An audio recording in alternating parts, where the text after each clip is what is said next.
Video کو like کر کے آگے شیئر ضرور کر دینا۔ علی اصغر کا جھولا خاموش ہو گیا، خیمے میں ہنگامہ برپا ہو گیا۔ ابھی امام لا کر کے علی اصغر کو بیویوں کے حوالے ہی کیا تھا۔ ایک تاریخی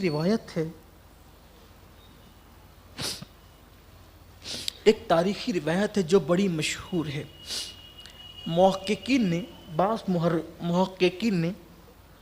بعض مورخین نے سیرت نگاروں نے اس کی مخالفت کی ہے، اس کے خلاف اپنی تحقیق بیان کی ہے، لیکن ہمارے یہاں اورنگ آباد میں ایک خانقاہ ہے، حضرت نظام الدین اورنگ آبادی کلیمی رحمۃ اللہ علیہ کی، ان کے خلیفہ ہیں حضرت فخر پاک، جن کا مزار بابا قطب الدین بختیار کاکی کے احاطے میں ہے۔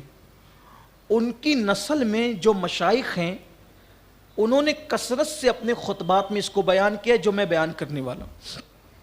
ابھی جو بیان کرنے جا رہا ہوں یہ روایت، میں پہلے کہہ رہا ہوں کہ بعض محققین نے اس کا انکار کیا ہے، لیکن حضرت فخر پاک کی خاندان کے مشائخ جو بڑے علم والے تھے انہوں نے اپنے خطبات میں اس کو بیان کیا ہے۔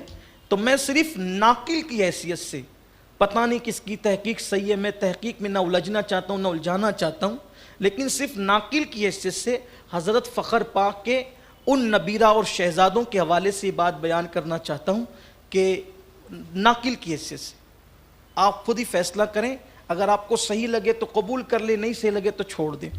اس لیے کہ کربلا کی بہت سی روایتوں میں محققین میں اختلاف ہیں، کیا بیان کریں کیا چھوڑیں، تو اس وجہ سے میں جہاں جہاں اختلافی بات آ رہی ہے وضاحت کر رہا ہوں کہ جس کو سمجھ میں قبول کرو، جس کو سمجھ میں چھوڑ دو، لیکن جو بات ہو رہی ہے وہ کسی نہ کسی کے حوالے سے ہو رہی ہے۔ امام علی اصغر کا لاشا بیویوں کے حوالے کیا، حوالے کرنے کے بعد اب امام خود کربلا کے میدان میں جانا چاہتے ہیں۔ ایسے میں دیکھا کہ دور سے گرد اٹھتی ہوئی نظر آئی، ایسا لگا کہ کوئی آ رہا ہے، اور تھوڑی دیر میں کوئی آنے والا آیا تو امام نے کہا کہ کون ہو؟ کہا کہ امام میں مدینہ منورہ گیا تھا روضہ رسول کی حاضری کے لیے، اور وہاں پر میں حاضری کے لیے جاتا تھا تو میں دیکھتا تھا کہ ایک شہزادی پردہ نشین ہے، وہ آتی ہے اور روضہ رسول پر کھڑے ہو کر کے دیر تک روتی رہتی، اور رونے کے بعد پھر وہ چلی جاتی ہے۔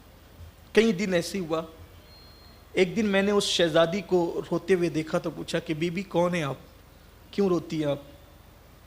تو کہا کہ میں حسین ابن علی کی بیٹی ہوں، میرا نام فاطمہ صغرا ہے، اور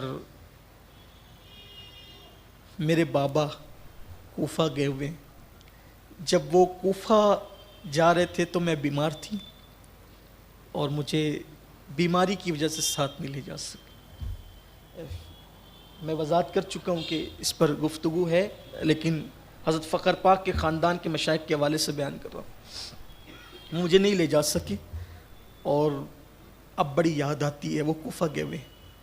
تو میں نے کہا کہ میں بھی کوفہ کا ہی رہنے والا ہوں، اگر کوئی خدمت کر سکتا ہوں بی بی، تو میں جان گیا کہ آپ نواسی رسول ہیں، اگر کوئی خدمت کر سکتا ہوں تو بتائیں۔ تو کہا ایک کام کریں، آپ کوفہ جا رہے ہیں تو میرا خط لیتے جائیں اور میرے بابا کو میرا خط پہنچا دیں، اور فی الحال میرے پاس دینے کے لیے کچھ نہیں ہے، لیکن اگر آپ یہ کام کر دیں گے تو میں قیامت کے دن اپنے نانا سے بہت کچھ دلواؤں گی، اور میرے بابا سے جب میری ملاقات ہوگی تو کچھ نہ کچھ انعام میں دلا دوں گی، اور وہاں آپ پہنچیں گے کوفہ تو وہ خود ہی بڑے سخی ہیں، تمہیں بہت نوازیں گے، میرے پاس اس وقت کچھ نہیں۔ اور ایک خط دیا اس بی بی نے اور کچھ کھلونے دی، کچھ کپڑے دیے، اور کہا کہ میرے بابا کو لے جانا، اور خط دی۔ امام نے خط کھولا تو مضامین الگ الگ بیان کیے گئے۔ امام نے خط کھولا تو یوں کہیے کہ شکوے تھے۔ سلام میرے بابا جان، اس کا مفہوم اپنے الفاظ کے جامع میں پڑھ رہا ہوں کہ آپ نے تو کہا تھا نا کہ جب آپ کوفہ پہنچ جائیں گے تو بھیا علی اکبر کو بھیجیں گے، بھیا قاسم کو بھیجیں گے، مجھے بلا لیں گے، اور ابھی تک آپ لوگوں نے کوئی خط بھی نہیں بھیجا، کوئی آپ نے اطلاع بھی نہیں بھیجی، آپ لوگ ہیں کہاں؟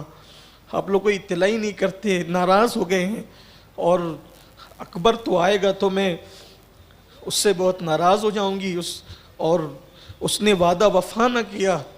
اور بابا یہ چند کپڑے ہیں جو میں نے اپنے ہاتھوں سے علی اصغر کے لیے سل کر کے رکھے ہیں، میرا بھیا جو ہے وہ عمر کے کسی حصے میں پہنچ چکا ہوگا، یہ کپڑے میرے علی اصغر کو، یہ چھوٹے بچے کو میری طرف سے کپڑے ہیں، کھلونے ہیں، اور مجھے جلدی بلائیں، مجھے جلدی طلب کریں، کسی کو بھیجے بابا جان تاکہ میں علی اصغر کا جھولا جھلانے کی سعادتیں حاصل کروں، اپنے بھیا کو کھلا سکوں۔ بہت سی باتیں لکھی۔ امام نے ایک خط پڑھا، آنکھوں میں آنسو تھے، اور فرمانے لگے کہ اے آنے والے تیرا شکریہ، لیکن تجھے پتہ کیسے چلا؟ کہ امام میں کوفہ ہی جا رہا تھا، میں نے ادھر فوج دیکھی تو میں نے رستہ کاٹ لیا کہ کہیں میں پکڑا نہ جاؤں، ادھر آیا تو ادھر آپ سے ملاقات ہو گئی، تو میں جا اللہ تجھے جزا دے، اس وقت تو تجھے دینے کے لیے میرے پاس بظاہر کچھ نہیں ہے۔ اور اس کے بعد جب وہ خط لے کر اور وہ کپڑے لے کر اور وہ تحفے طائف لے کر جو بھی تھے جو سیدہ سغرا نے بھیجے تھے، جب خیمے میں پہنچے تو بیبیوں نے کہا کون تھا؟ کہا سغرا کا قاصد تھا۔ کہا کیا کہا اس نے؟ تو کہا کہ اس نے یہ علی اصغر کے لیے کپڑے بھیجے ہیں، اور اب علی اصغر کی حالت یہ ہے کہ وہ ان کپڑوں کو پہن بھی نہیں سکتے۔ امام نے کہا کہ سغرا شاید تیری یہ مراد پوری نہ ہو سکی، اور پھر گھر والوں وہ خط کو دیکھ دیکھ کر بہت روئے، زخم پہ زخم ہرے ہو گئے۔ ابھی یہی کیفیت تھی کہ امام عرش مقام نے اپنی جانشینی کا امامہ امام زین العابدین کے سر باندھا، اور باندھنے کے بعد سینے سے لگایا، اور سینے سے لگا کر جو امانتیں سینے میں تھی سب منتقل کیا۔ فرشتوں کی گویا کہ چیخیں نکل گئی ہوگی۔ اب باری آتی ہے اس کی جو جان کربلا ہے، شان کربلا ہے، آبرو کربلا ہے، نبی کے گھرانے کی آبرو ہے، اہل بیت اطہار کے گلستہ کا 5واں پھول ہے، پنجتن کی انجمن کا 5واں چراغ ہے۔ ہائے ہائے، سارے زخم اٹھائے، دن بھر آوان و انصار کی لاشیں کندھے پر اٹھاتے رہے، اور اب کوئی نہ بچا، حتیٰ کہ 6 مہینے کا معصوم بھی چلا گیا، امام پاک رضی اللہ تعالیٰ عنہ۔ ویڈیو کو لائک کر کے آگے شیئر ضرور کر دینا۔